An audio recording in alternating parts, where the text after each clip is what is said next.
오늘 해볼 콘텐츠는 군체 리뷰를 한번 해보겠습니다. 일단은 첫 번째 주인공은 고수님이 나오시죠.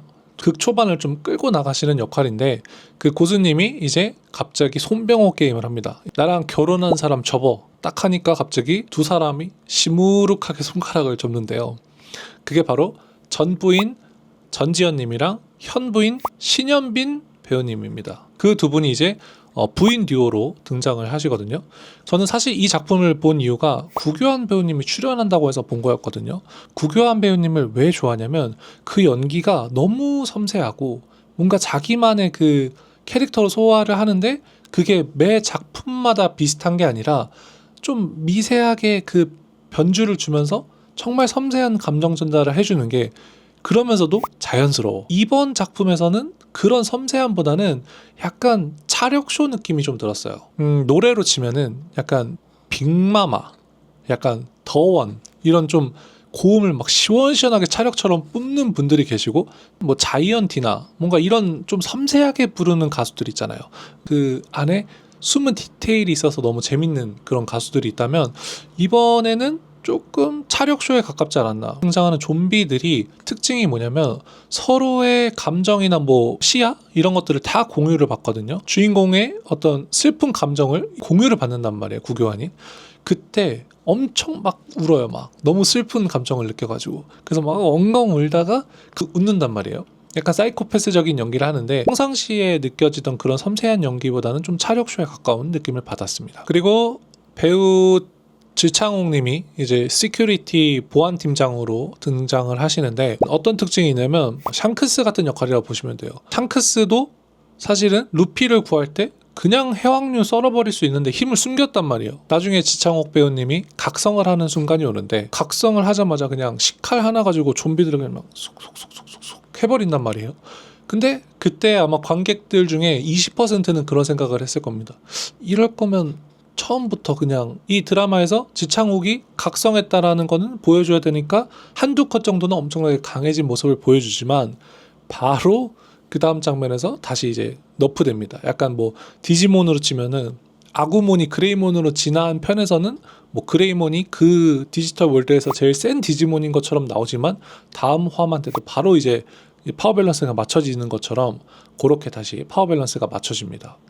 그리고 보안팀장이 사실 각성하면서 최종 악의 빌런이 되는 게 아닐까라고 생각을 했는데, 그렇지는 않았다. 조금 의아했던 게, 중간에 이제 그 모든 동선을 확인을 해서 이제 구교환을 찾아야 되는데, 그때 CCTV가 어디 있는지 확인하려고 막 지하로 힘들게 내려간단 말이에요. 근데 나중에 각성하고 나서는 뭐 3층에 있는 곳이었나요? 거기서 막 CCTV를 또 본단 말이에요.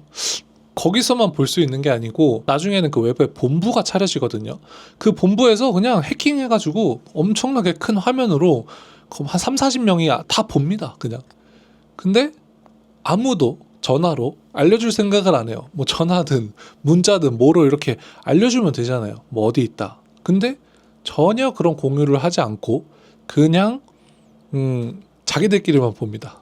이 작품이 그냥 기존의 좀비 영화랑 다르다고 느꼈던 건, 빠른 좀비, 살아있는 좀비, 사랑에 빠지는 좀비도 있었고 뭐 별의별 좀비가 다 있잖아요. 근데 이번 군체에 나오는 K 좀비는 좀 참신했다. 서로 링크가 돼 있다라는 것도 굉장히 참신했는데, 레볼루션이라는 게 나오거든요. 좀비들이 갑자기 빡 하면서 레벨업을 해요. 저는 개인적으로는 그 보이스피싱 좀비가 좀 무서웠습니다. 이렇게 톡톡톡 구조됩니다 했는데 바로 보이스피싱 해가지고 난장판 만드는 거 굉장히 무서웠고요. 그 나중에는 뭐 총 쏘고 운전도 하고 그냥 사실 어떻게 보면 그대로 좀 냅뒀으면, 그게 더 확산돼서 계속 냅뒀으면은 그냥 일반 사람들이 됐을지도 모르겠다. 근데 결국 나중에 그 코딩이 한번 꼬이기 시작합니다. 그래서 코딩이 꼬이니까 바로 다시 초기화 버전 1으로 떨어졌다. 전지현 배우님의 역할이 조금 나중에 좀 과해졌다고 생각을 하는 게, 나중에는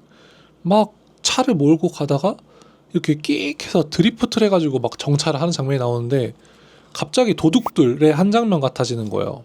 그 전지현 배우님이 극 중에서 분명히 박사인데 그렇게 안 보이고 뭐 도둑들 아니면은 뭐 나오셨던 그런 캐릭터들 있잖아요.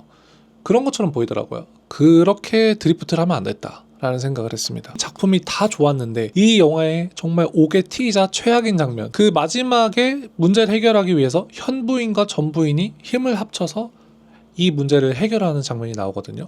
끝나고 나서 털썩 주저앉으면서 서로 막 웃어요. 웃으면서 고생 많으셨어요. 딱 이렇게 얘기하니까 갑자기 마지막에 이제부터 할 일이 좀 많아질 것 같은데요. 이러면서 서로 되게 칭찬해주면서 훈훈한 분위기로 끝나거든요. 근데 제가 이해한 게 맞다면 고수는 사실 그날 아침에 죽었거든요.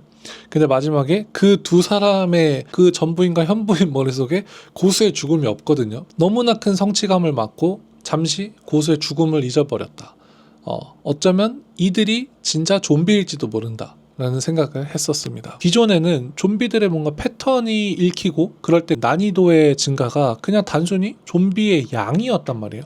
좀비가 얼만큼 많아지는가에 대한 거를 좀비의 무서움으로 표현을 했다면 이번엔 양보다는 질, 뭔가 진화하는 좀비로 이렇게 승부를 봤다는 게 이게 생각보다 굉장히 무섭더라고요. 그리고 중간에 그 합체 좀비들이 나오는데 그냥 정말 안무가들, 현대무용 이런 안무가 분들이 다 안무를 짠다라고 표현을 하더라고요. 그러니까 어떻게 보면 합체 좀비도 그렇고 일종의 이런 좀 좀비들의 그 기괴스러운 움직임이나 이런 것들을 안무가 분들이 몇 달에 걸쳐서 다 안무를 짜고 그걸 연습해가지고 그걸 만든 거예요.